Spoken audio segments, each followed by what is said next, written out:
Welcome to Black Sheep. Come on in. Hi there. I'm Nancy from Black Sheep Knitting here in Needham, Massachusetts. I'm sitting in my yarn shop amidst a lot of wonderful yarn that I'm getting very excited now that there's a little bit of a nip in the air. And so I'm knitting on some winter things, and I've got more in the queue.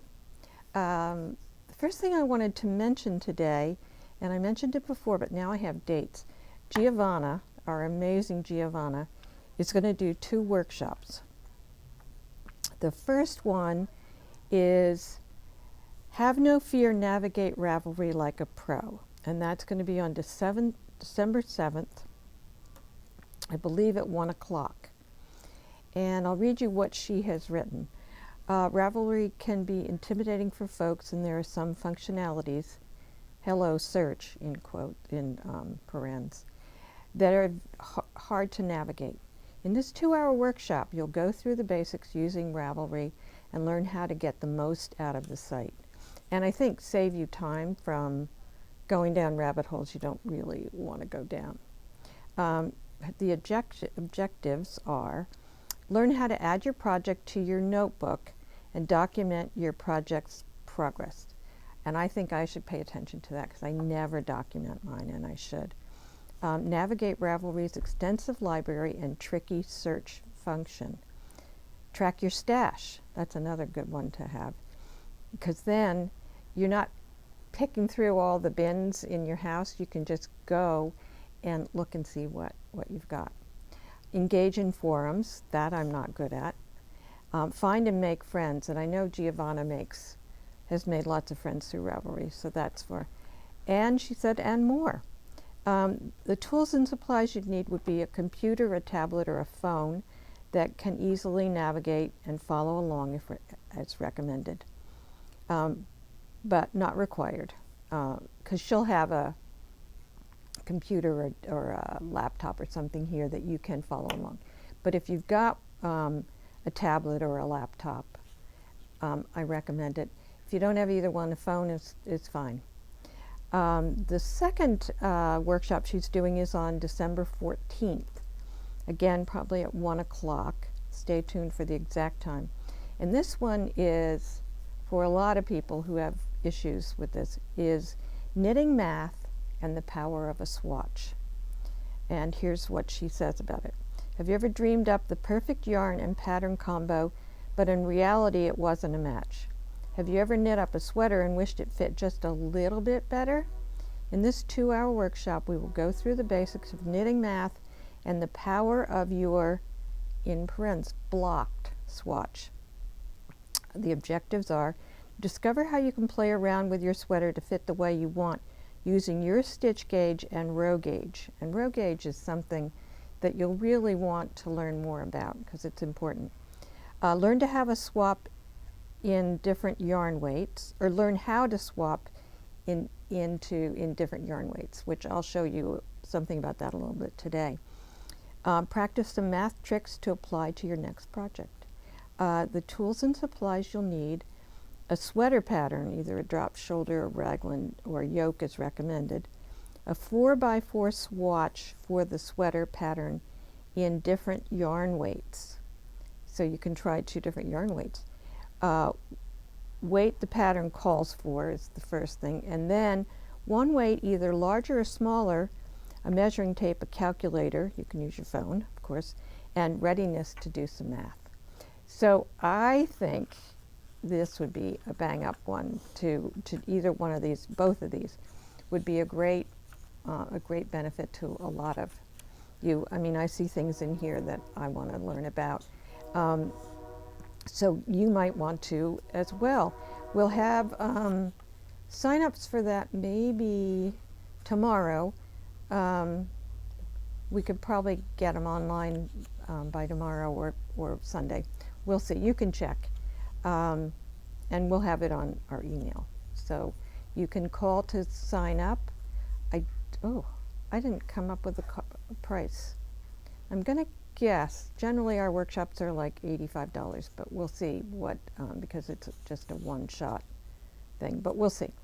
So I recommend those, would be a good thing. I wanted to show you some new yarn that we got in the shop and a pattern for it. This is, and the sample we have is still being knit at the moment. This is a yarn called Fairy Floss from Juniper Moon Fibers, and it's, covered up, it's called Air Spun Baby Alpaca and Extra Fine Wool Blend.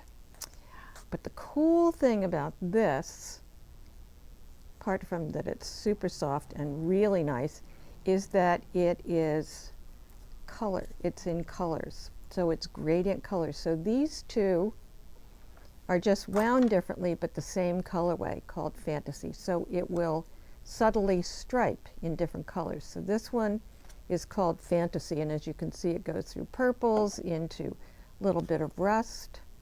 And this yarn, it's a super bulky, so you can go all the way up to a 17, from a 11 up to a 17 depending on how you knit. And it's 75% extra fine wool, 15 baby alpaca, and 12 polyamide. And the great news is it's 328 yards per skein. So you could get not a long scarf, but probably a fairly long scarf, because this is a super bulky yarn. So I think one skein will do it. Will this stripe? Yeah, it stripes. So this one is called Midsummer's Night, and this one looks like it's all in blues, bright blue, more subtle blue, almost to a black. So that's a pretty one. This one is, did I get this? Woodlands, and no. So this one is in, almost looks like it should be this. Isn't that funny? But this is not it. This is called Fantasy. This is Woodlands, so it's kind of woodland colors. There's browns and grays and fun. So it's rustic colors. And then finally we have one called Pixie, which is in the reds and pinks and lavender colorways.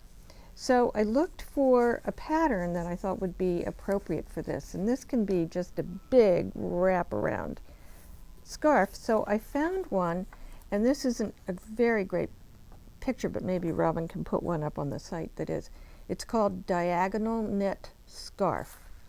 And if you can see, it's on the diagonal. Anyway, we'll put it on there. It's a pattern by Lion Brand, and it's done on the diagonal, so it will stripe. It gradient stripes in these colors. And I saw one, when the rep came here to show me this yarn, she had one, and she wasn't even showing me the yarn, and I grabbed it out of her. She comes in with big suitcases full of yarn, and I grabbed it. I said, "What is this?" And it was so sort of soft and airy and warm, and I think she had put fringe on the bottom, if I remember. So another pattern that I thought of that would be great for this is one called Ridges. Now, remember, when you're doing a scarf, you can use any yarn you want, any size, as long as you use the appropriate needle for the yarn, not from the pattern, and you account for the difference in size. So this pattern that I showed you, the diagonal knit scarf, for instance, calls for a bulky yarn. Well, first of all, bulky, super bulky, worsted, forget all that. What you want to look at is the stitches per inch. So this says 12 stitches over 4 inches, which is 3 stitches per inch. This is saying super bulky, so it would be a little heavier. And this yarn, so this pattern calls for US 11. This yarn you can use at 11, but mind you, it's going to be a little bit tighter. If you're a really loose knitter, however, a size 11 would be good for you. So what I would do on this, depending on how airy or tight you want it, I would go from a 15 to a 17. And you could even swatch it and see how it goes. And you could, you know, once you get started knitting it, if it looks too narrow, pull it out and add a few stitches. If it looks too wide, pull it out and decrease a few stitches. It won't matter much in the pattern at all, as long as you use increases and decreases on either side. So you just follow that. But the the number of cast on is up to you. So if you have trouble with that, you can call us or come in. We're happy to answer that for you. But I recommend this, and I also recommend the other pattern I said, ridges, which is, if you read the pattern, is a worsted weight. This is not a worsted weight, but you could use it and just do a bigger needle size and maybe not as many stitches. So I hope that's clear to people.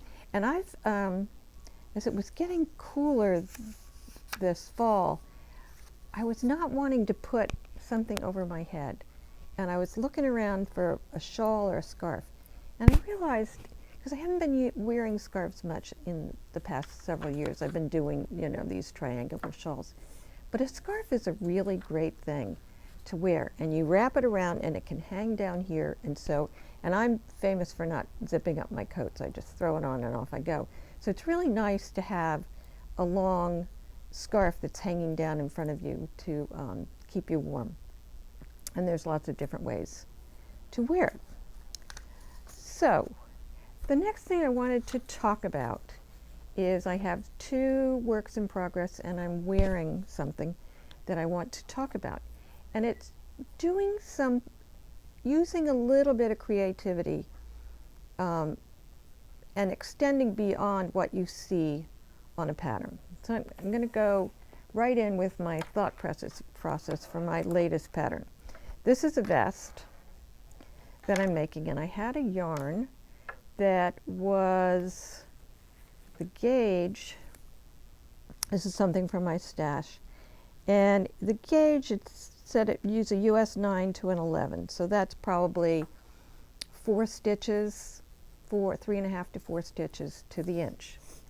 And I wanted to make a vest because I didn't have a lot of yarn, and I thought, I don't make vests very often. And I had seen, this is a catalog, some of you may get this. It's a clothing catalog. It's not a knitting pattern catalog. But on the front was this vest with a cowl. And I thought, you know, that's a really fun look. And I thought, I want to make that. So I went searching around and I found this vest that I really liked. However, the gauge was 26 over 4 inches. Well, Robin has this wonderful calculator called Knitter's Kitchen that you can, it's an app, and you can put it on your phone, and you can plug in different yarns for different patterns or for different gauges, and you can figure it out. Well, this was so far off, it didn't have a size that I could have done to make it work. So then I started thinking, well, what do I like about this? What I really like is the pattern, and the pattern was a little bit like this. So I went searching through the internet, and I thought, I found one that I liked, that I think I could make similar to the one that I've been seeing. So what I did was I plugged in this stitch pattern, which is basically just slip 1, knit 1, and then purl on the next side. So it's slip 1, knit 1 across, purl on the other side. So I plugged in these numbers for my size and inserted this pattern. So this is what the pattern is. One thing that so I did a gauge, and this is a do as I say, not as I do scenario, because I didn't do my pattern because I had done the gauge before I found all these things that I wanted to do with it, and I just kept remembering it was 3 or 3.5 to the inch, I don't remember. But the thing I didn't take into account is that ribbing pulls things in.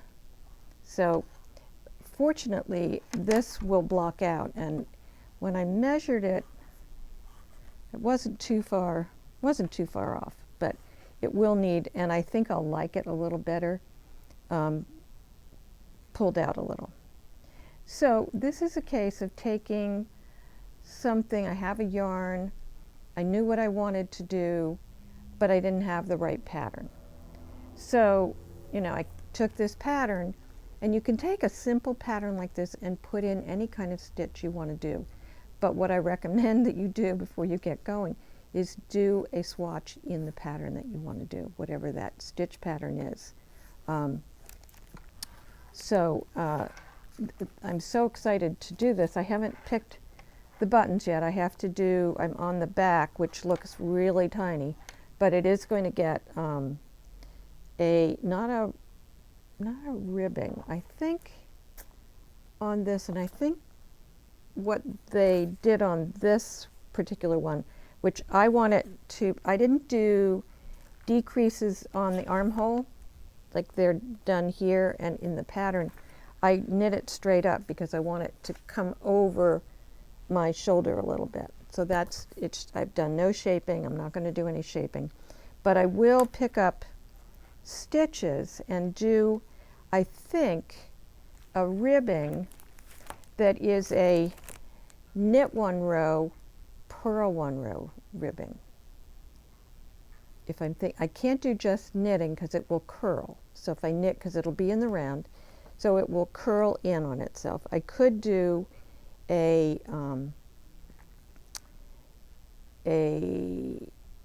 what's the word? Anyway, it'll come to me.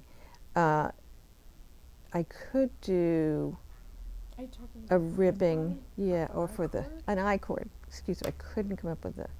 This is what happens when you get to be 75. These words just don't come. I could do an I-cord, but I don't think it's going to be as wide as I want it to be. So I'm going to try the knit one row, purl one row, and see if that works. I don't want a 1 by 1 rib, a knit one, purl one. I like this look of the that what looks like stockinette. And if all else failed, I could do stockinette and do it twice the width and fold it over and sew it in. So we'll see. It's a work in progress. We'll see how it goes. It's fun. And what I discovered, I don't think I've knit a vest since I was in my 20s, maybe. It's so fun because it's quick, and I'm going to be finished maybe on no sleeves. And when I saw how really lovely this looked, I thought, this is what I'm going to do. And I'm pretty sure I have enough yarn to do the cowl. Otherwise, I'll be on the internet looking for more of this yarn. So then I have my other project that you've seen that I've been working on. But I got a little bit, I tried to be a little bit creative with this. This is a baby blanket, and it's the Pearl Soho, is it? Or is it? No, it's from Espace Tricot when Melissa Clulo owned it. This was one of their patterns. And it's a chevron baby blanket. And I'm knitting this for a baby. But I thought, I couldn't find 5 colors, or is it 2, 4, 6 colors that went together? No, it's 5. That I liked well enough to go together. And as I think I mentioned before, I'm using the Sammy XL, which is just a delightful cotton.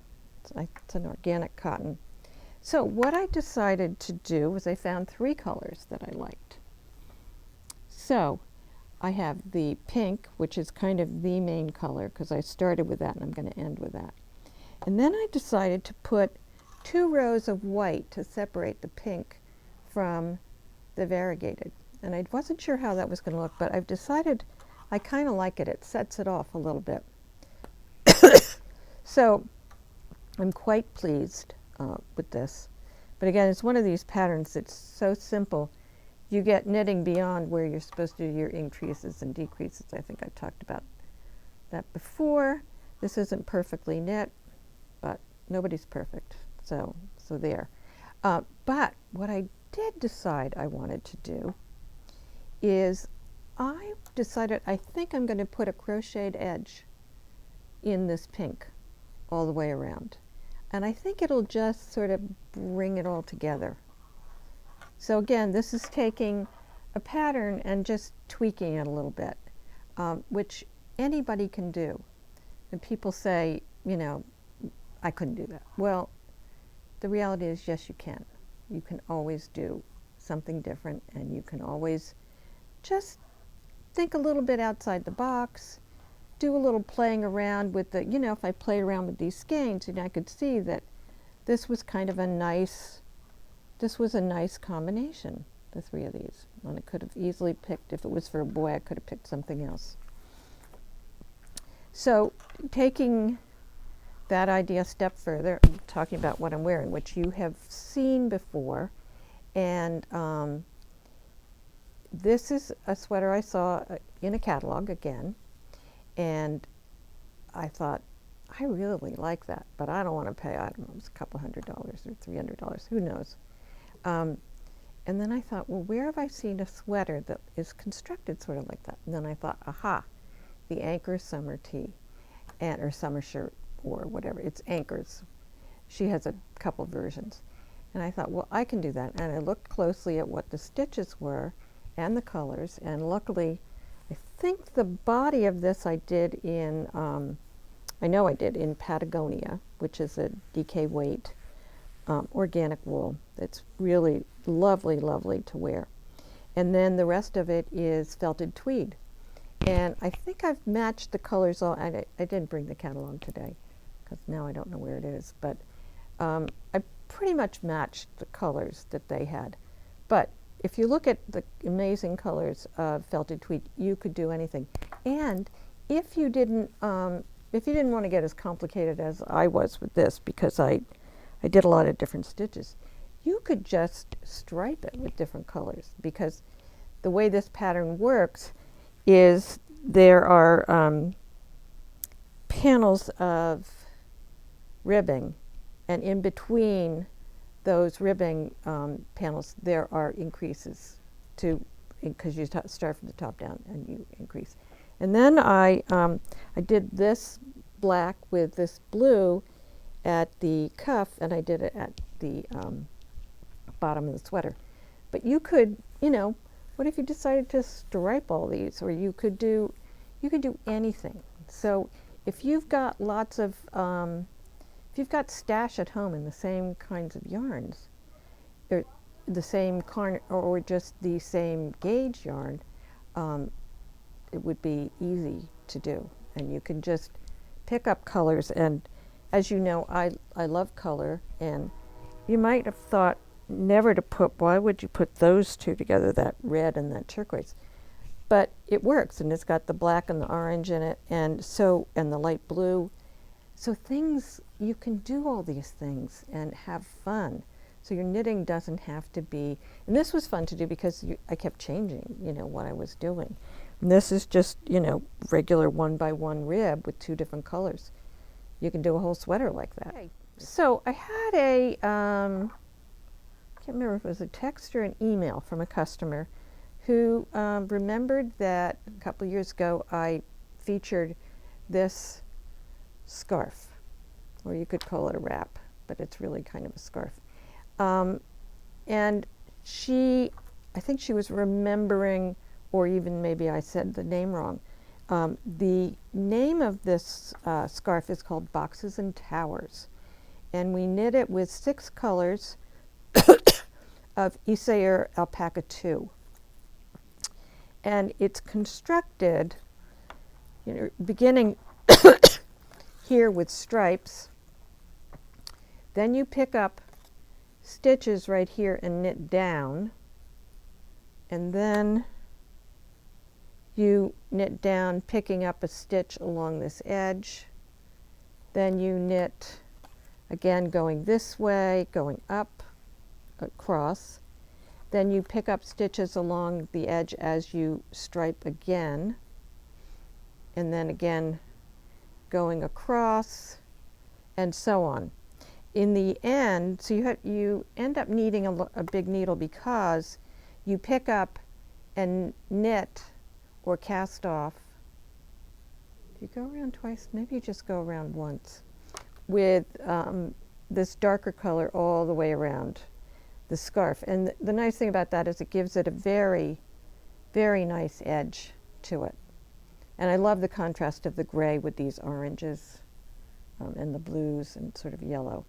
So that's that scarf. So it's boxes and towers. You can find it on Ravelry.